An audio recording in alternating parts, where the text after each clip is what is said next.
Hello there. Welcome to Proper Unskimmed, where today's guest is Laszlo, Suhayda, and I think I've said that wrong, even though you told me how to pronounce it about 10 seconds ago, so I apologise. Les escaped communism, essentially, and you've got a lot to say on that, your story, your family story, and possible concerns about the present and the future, I think, that we mentioned on email. So, Les, if you'd like to take the floor and tell us about your experiences and thoughts. Well, Nick, thank you for having me. I'm very happy to be on your show. This is my book, 12 Bells to Freedom, the Suhajda Story. And that's my parents, by the way, for all the viewers. Yeah. And basically, I'd like to start out by giving you the backdrop of the occupation of Hungary after World War II, 1945. And basically the backdrop was Russia signed the treaty with all the allied countries, and then they violated that agreement and occupied Eastern Europe. Yeah. And so the reason behind occupation was to enrich Russia, which resulted in the military power of the Soviet Union. So they would rob each country of all their assets and take it to Russia, and that's how that developed. Therefore, strengthened. When they occupied Hungary, they invoked a 22% GNP, gross national product tax, plummeting all the citizenry into poverty. So they appointed, from Joseph Stalin, they appointed Premier Matyas Rákosi, and he took all his orders from the Kremlin. So the method of communication was the Kremlin or Joseph Stalin would make a directive and send it to Yuri Andropov, who was the Russian ambassador. He in turn would give it to the regime, Rákosi regime, to execute the orders. So that was the chain of communication that took place. So with a impoverished country, Stalin was concerned about revolution. So at the very beginning, when they occupied Hungary, a lot of arrests were made. You're talking about politicians, you're talking about teachers, you're talking about community leaders. All the influential people in media were arrested, and some were sent to Siberia, others were executed. Including, so and this is going to shock a lot of your viewers, including the Boy Scouts. Now, the Boy Scout organizations that they had, the leaders were arrested, the boys were arrested, they were put in orphanages, and at the age of 18, they were executed. So they essentially put children on death row until they turned 18?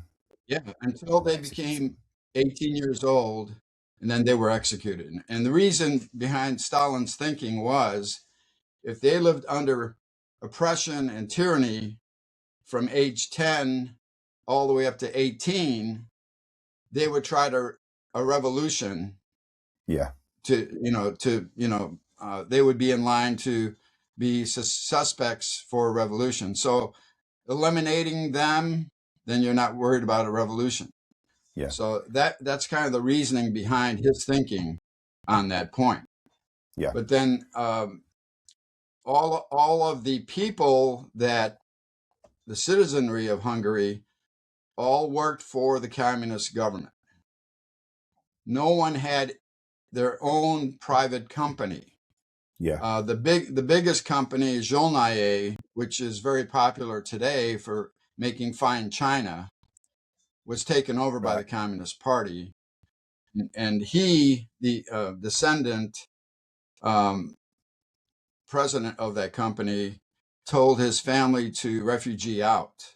So a lot of them refugeed out.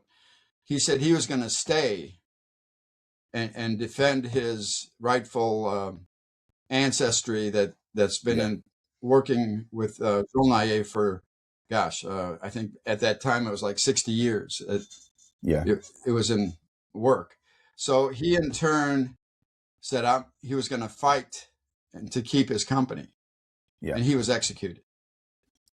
So this is the type of program that was working under Russian occupation called socialism, communism. Yeah. So there's also a story in 1948. Mátyás Rákosi created the AVH. Now the AVH, by the order of Joseph Stalin, was created to copy the KGB. So they would be equivalent to the KGB, but their whole purpose was to bring fear to the country to prevent a revolution. It's not to protect the public. So they in turn would take accusations as proof of a crime. And there's a story about in the book about a pig farmer, and he had 100 pigs. 90 of them were the communist government's pigs. 10 were his, that he would have to maintain, feed, health, etc. on his only 10 of his pigs, but he had to he had to work for all 100. Yeah. So obviously he was impoverished by all of the different expenses that he would incur. Yeah. Every fall he would have a festival. And in that festival, he would invite all the neighbors in.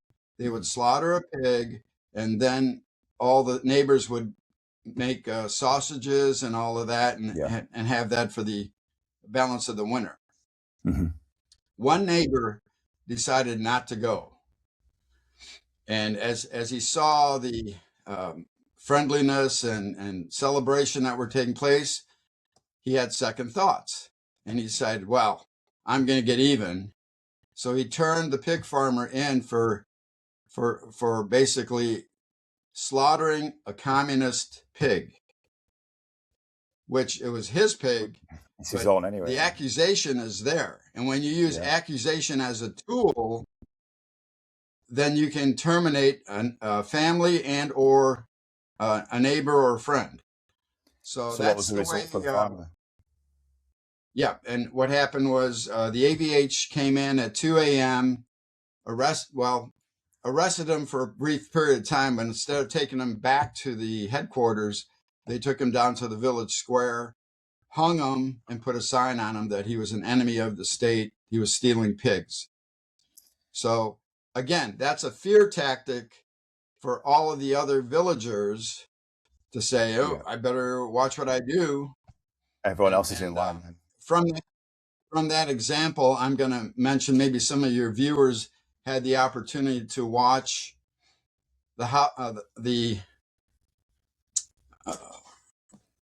Sorry. I forgot Just lost a little bit of it's signal. Jimmy Stewart, Shop Around the Corner. Sorry. The Shop Around the Corner is a Christmas movie. Very, very good. Excellent movie. But there is a segment in the movie that reflects on the Hungarian just before the revolution for accusations. To give you an overview, he went to his boss's dinner. They had a big dinner, and he was talking about having goose livers and all this fine stuff. And then he mentioned something that could be considered a criticism. So one of his shop workers, who was not very reputable, said, "Oh, so you're accusing, of this happening?" And right away, Jimmy Stewart says, "No, I did not say that." And he's getting witnesses saying that he did not say that.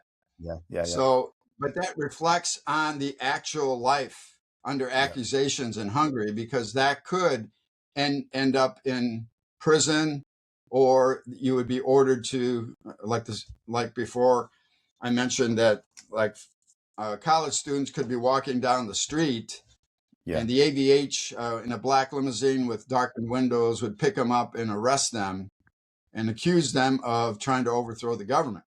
They would take them to the headquarters. They would say, "Okay, you can sign a confession. You'll be sent and rehabilitated," which meant brainwashing. Or they'll take you to room number 2, which was electronic torture. And the electronic torture would be done, and some of the people would still say, I didn't do anything. So they would not confess. So then they would take him to the 3rd room, and that's where they would be hung, executed. This is life under socialism, communism, controlled by Russia. That happened from 1945 to 1956. Yeah. So this is how the backdrop for my family was. And my father was a pilot for the Army Air Corps during World War II. So right after the war, when the occupation took place, he was blacklisted.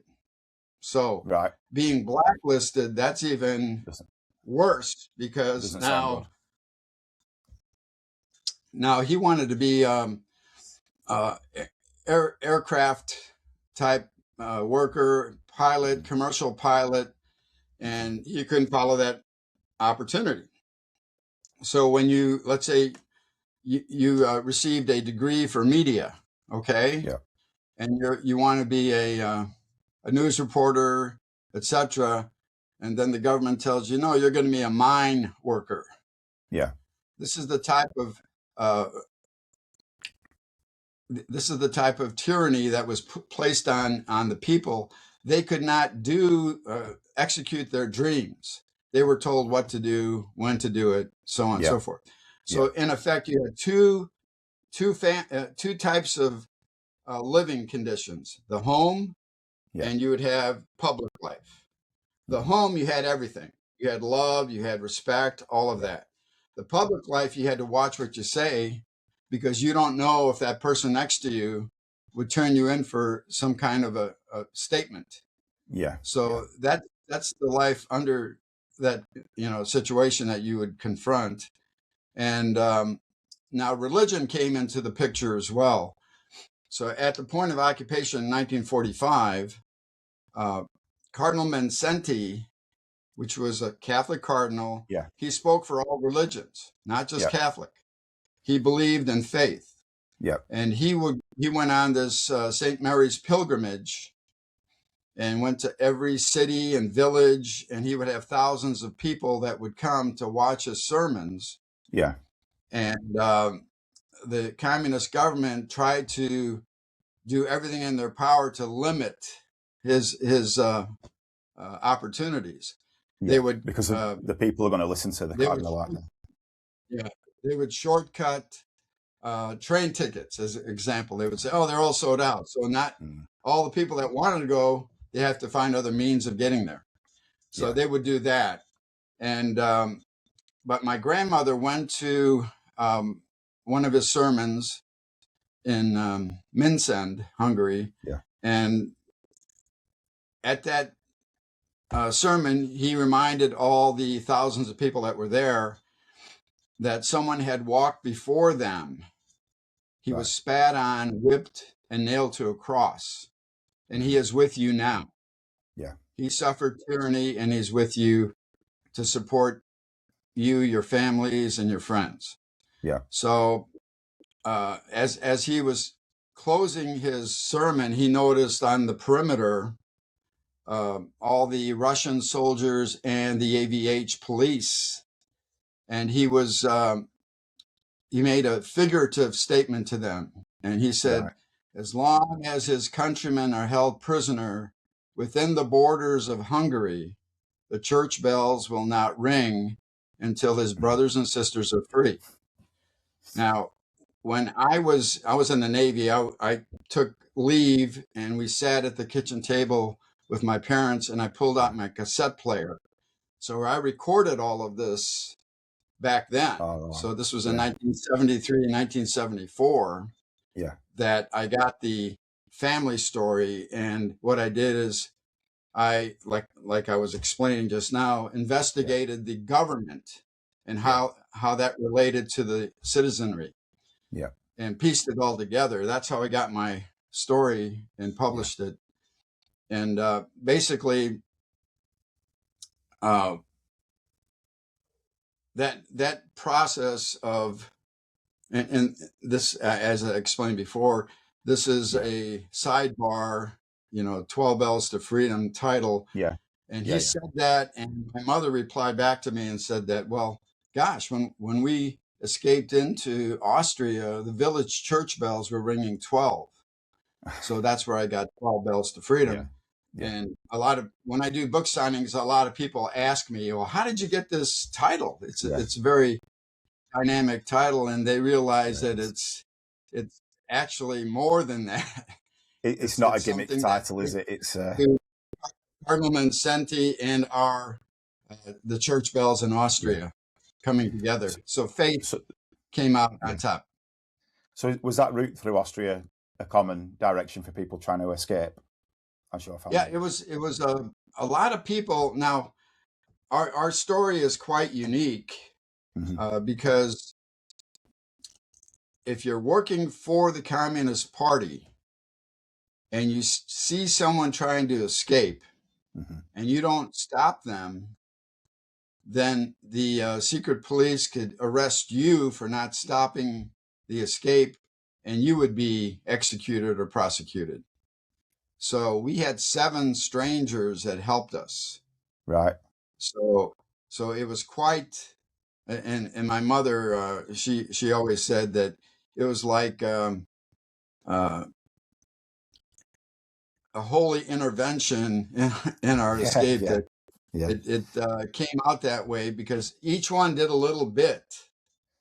But when you add the totality of all the contributions of help, it resulted in our freedom. So that's not 7 people that escaped with you. That's like no. That helped you. For example, the conductor. There was only one mode of transportation that was rail. So when we started out in Pécs and went along the border of Yugoslavia up to the north, Sopron and Austria border is right there. Yeah. We had the conductor in our confidence, and he said he would help. So he would get off at every rail station to see the status of the troops, the Russian troops. And he had a signal that he would take his hat off and wipe his brow on the hat and put it back on. And that would be our indication to get off the train. Yeah. So station after station after station, nothing. So finally, the last stop was Sopron. Yeah. And he took his hat off, and we got off, and my dad was giving him all his money because outside of Hungary, the money is worthless. Yeah, of course, yeah. So, and my mom had hooked up with a farmer who was waiting at the gate where the rail was, and picked us up in his ox cart with a cow, a bull actually was pulling the cart. Yeah. So those people are risking their lives. But the total picture is that you had my mom and my dad, and my brothers were 9, 7, and 5. Yeah. And we crossed through the forest of Sopron. Okay. Yeah. In the process of that, 2 hours. If you could envision children, 9, 7, and 5 staying quiet for 2 hours, that's how well we knew the dangers. Yeah, absolutely. So that's kind of a shortcut, but there's a lot of other things in the book. Like my father was accused of stealing fuel from the airport. He had one opportunity to be an airport manager. He did very, very well. Oh, yeah. And a bus driver who was a drinker accused him of stealing fuel and using the bus that would take passengers to different parts of the village and city for personal use. So he was put on trial. Wow. Accusation. And we have that today. A lot of accusations that are one party says, oh, that's true. No, it's not true. And no investigation as to the truth of an accusation. That's what basically was in Hungary at that time. Yeah. So, it's a story where I think people will be very, very surprised at the ending, because there is a twist. Right. And I'll leave that for the reader to discover. Yeah, But I thought you might. Yeah. it's something with the Russian word "no." That's Is this that Niet will be the culture? twist. Yet. This Niet. Yeah, because that all the citizenry, all they ever heard with the Russians is "niet." No, you can't do this. You can't do that. You can't do that. So yeah. But in the final chapter, that is interesting to read that part. I need to have a look at that myself, I think, as well. It sounds really interesting. Yeah. So when you got into Austria, were you destined for the United States? Was that already decided that that's where you The process was, in Austria, we were positioned in a Catholic church. That was the reception area for us. And so from there, the government interviewed my parents, and then they in turn were designated as refugees. And then what happened was they had a selection process. At the time, it was either Canada, United States, and Australia were accepting refugees. And so my father, during World War II, when his squadron was being chased by the Russian troops to kill them, my mother was allowed to also be with, because they weren't married at the time. And the rule was you had to be married. So there's a little sidebar story on that as well, how she got onto that opportunity to do that. And they surrendered to the U.S. troops in Germany, okay? And they were actually married in a prisoner of war camp. So that's kind of interesting. Wow. Yeah, that's definitely more than side of the story. So yeah, that's another subject. But back to that, and he was interviewed by an army sergeant. My dad was. Yeah. He could have gone in 1945 to United States. All right. So going back to what your question was, he remembered that, and he said he wanted to go to the United States.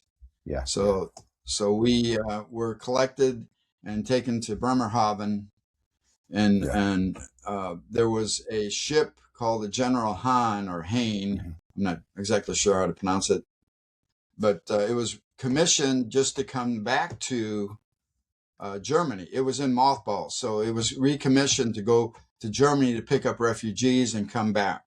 And we came in through New York. So we actually were on deck to see the Statue of Liberty as we passed into New York. And when we went through immigration, a lot of people ask me this too, so I thought I'd mention it. Yeah. Immigration back then, they had what was called the melting pot theory. Yeah, so the melting pot theory was they tried to Americanize names. So my older brother, Joseph, that was pretty easy. Joseph was his translated name. My second older brother, Bela, was named Billy. He didn't like Billy. that. Yeah, there you go. No. Billy in Hungarian is toilet. Oh, is it? So that's why he didn't like it. So he's known as Bill. Maybe Barry then. Bill. He's known as Bill today. Bill. Bill's a good strong name. Yeah. And my name, Laszlo. Yeah. They didn't have an answer for that. So they named me Leslie, so I go by Les. Yeah. But my real name is Laszlo. And when we were basically American citizens through our parents, naturalized, I kept my real name on my certificate. Yeah. So Laszlo Suhayda is the author pen name I use, but it's my real name. Yeah. So that's another little sidebar for people to understand. So were you made citizens there and then, or did that take time? U.S. citizens, that is. Well, the process was after we went through immigration, we were stationed in Camp Kilmer in New York. Mm-hmm. And from Camp Kilmer, you would have sponsors that would say, we would like to hire a mechanic or this or that or some other occupation. And then the family would be transported to that city. So we went to Ishpeming, Michigan, Upper Peninsula. Yeah. And from there, my father found a position, welding position in Aurora, Illinois. Yeah. So we ended up in Aurora, Illinois. That's where we grew up. Yeah. And so a lot of people also in the book, I have a continuation of what we did with our lives under freedom. Yeah. So I get this question asked as well. Okay, so obviously as a foreigner, you're going to be teased by other little kids. I was just going to ask you how did you guys handle that? Yeah. So basically, we excelled in sports. Right. So we were very good soccer players and wrestlers. Yeah. So when you're good at a sport, you get the respect, and that's the avenue that we took to, and we're pretty well known in Aurora. My brother and I had the opportunity to play for Aurora College, which is now Aurora University. Nice. Yeah. In soccer. Oh, brilliant. And it was a recruitment year. Yeah. So they weren't expecting much from the recruited people. And I had graduated, and my brother talked to the Coach Bornkamp, and said, "Hey, my brother's a good soccer player. You know, you could recruit him." And Coach Bornkamp thought, and he says, "Well, if he's as good as you, yeah, we'd love to have him." So him and I, what happened was, him and I led the team to a championship. I set a scoring record: 22 goals, 8 assists in 14 games. So I'm remembered by the university for that. That's one hell of a record. I was a striker. So you're a striker, yeah. Yeah. Yeah. Kind of figure that out midway. What about your brother? Where did he play? I'm sorry? Where did your brother play? What position? Oh, he was halfback. Was he? Oh, so like fullback, like midfield. Right back, left back. Oh yeah. Brilliant. What? Well, you kind of talked about when you arrived and you could see the Statue of Liberty. That must have, especially with what it symbolises, that must have been pretty cool. It was, and you were young, weren't you, as well? So go on, sorry. Yeah, that's an experience where people identify with freedom when they see that. Yeah, and that's something that a lot of people take for granted nowadays. Mm-hmm. And one of my book signings that I do, they ask me to summarize with the experience what would be my thoughts. And I always tell them, always remember, freedom is not free. You have to earn it.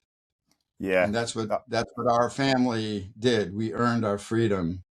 Yeah. And I think the story is good for many young folks today to research and understand what socialism and communism really is.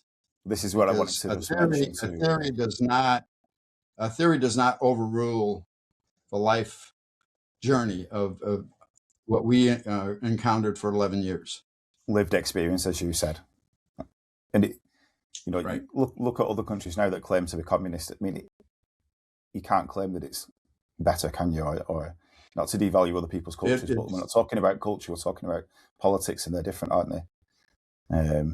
Well, it's a misnomer. They take the theory of freedom, free this, free that, but there's an expense for it. There's a cost for it, and the cost is losing your freedom. That's the cost. Yeah. And then when they realize, it's too late to reverse it. Yeah. Actually, there was a historic politician that said, how you take over a country is a little bit at a time, Mm-hmm. until you cannot go back and correct it. Yeah. And for those So people that want to know who that politician was, it was Adolf Hitler. Was it? Yeah. And history So speaks for itself it's there on the something inside, that isn't it? it's something that people need to study. Don't accept a theory. No. Don't accept a theory. Study it and see what living under that type of regime really is, because that's the direction you're going. Yeah. Yeah, definitely. And like I say, we've seen it fail, haven't we? Countless times. So one more time. Yes, please. 12 Bells to Freedom, the Suhajda Story. And we will link that in the bio as well so people can find it. Just in case people are wondering, my last question is always, if you could speak a sentence, what would it be? You gave us that a moment ago, didn't you? So that just in case people are wondering what for everyone to understand is always remember, freedom is not free. You have to earn it. Fantastic. Yeah, I think that's a great place to end there. Les, well, thank you for having me, Nick. Appreciate it. Thank you so much for joining me. I really do appreciate it. You're a good man, and keep spreading that message. Will do. Take care. All right, take care.